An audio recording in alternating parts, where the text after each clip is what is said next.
tas tradicinis turbūt ir firminis klausimas kiekvieną kartą, kodėl Utena ir kodėl nusprendėte atvykti čia?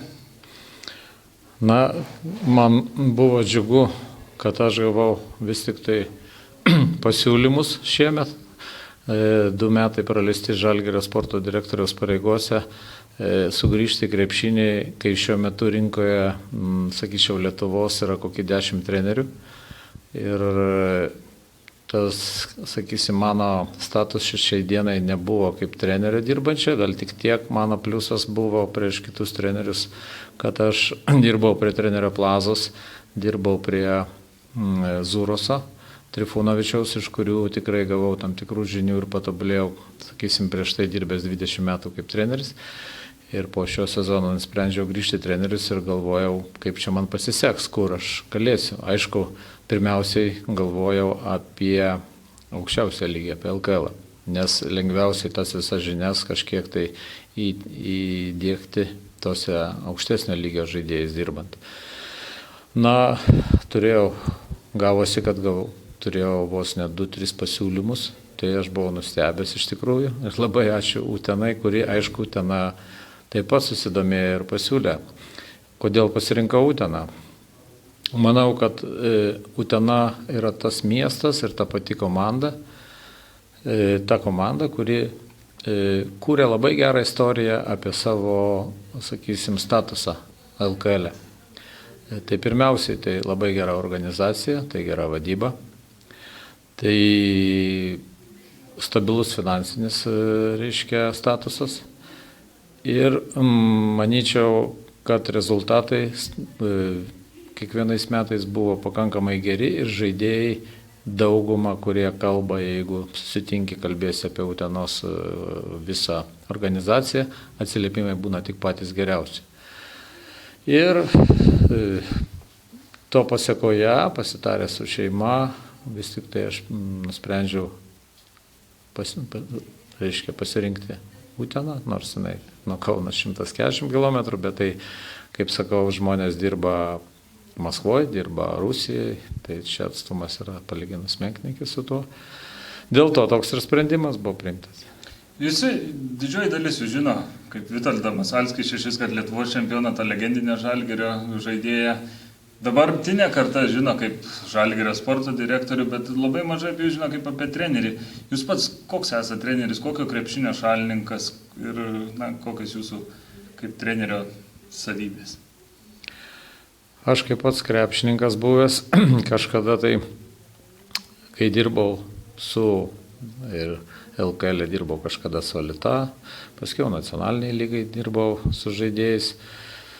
Na, mano gal toks braižas, aš manyčiau, kad turėtų dabar kažkiek pasikeisti po tų trenerių, iš kurių gavau tam tikrų naujų žinių, naujų idėjų. Ir kai kuriuose srityse manyčiau, kad reiktų plius tas krepšinis greitės, tam tikrose taisyklėse pakeitimuose. Tai negaliu sakyti, kad pasiruošę žaisti visiškai lėtą krepšinį. Tai tikrai turbūt bus ne mano, reiškia, kryptis. Antra, aš esu, aišku, už tai, kad kiekvienas žaidėjas žinotų savo funkcijas aikštelėje, kad kiekvienas atliktų tą, ką jis moka geriausiai. Ir mano viena tokių svarbiausių laiką savybė būdavo, kad turėti gerą kolektyvą. Kolektyvą, kuris vidiniai būtų pasiruošęs kaip visi už vieną, vienas už visus. Šita savybė buvo ir praėjusiais metais įdiegta Žalgiryje ir tikrai, kas reiškia chemija pačios komandos, vidinis klimatas parodė, kad tą chemiją net sugebėjo ir treneris kartu su jo pagalba išlikti tai komandai Žalgirio iki pat sezono pabaigos, nežiūrinti tos visus sunkumus, kurie užklupo eigoje. Trenerį esat buvęs Utenoje, turbūt pamenate tą Utenos atmosferą arenoje, ką galite pasakyti apie tai. Ir visgi nėra tokios baimės, nes Utenoje žmonės yra pakankamai reiklus krepšiniui. Aš tai taip viską žiūriu reliatyviai. Gyvenimas toks yra, kad tu gali būti vieną dieną labai aukštai, kitą dieną labai žemai. Ir taip nemanau, kad reikia priimti tai labai stipriai pergyventi arba labai stipriai džiaugtis. Tai gyvenimas tas, kuris tau duotas ir tu turi su to susitaikyti ir ieškoti klaidų pirmiausiai pradėti savyje, jeigu būna nesėkmės.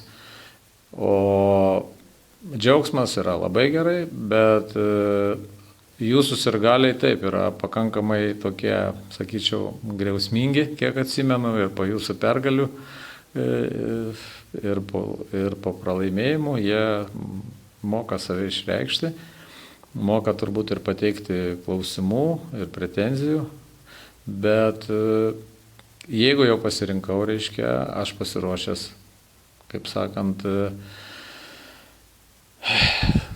pasistengti, kad komanda rodytų gerą žaidimą. Na, viskas priklausys, aišku, jūs labai teisingų kelių ėjot, kaip ir aš praėjusiais metais ėjau Žalgirį, nuo trenerio.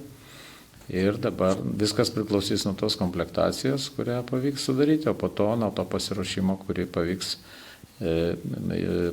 reiškia, paruošti per treniruotes.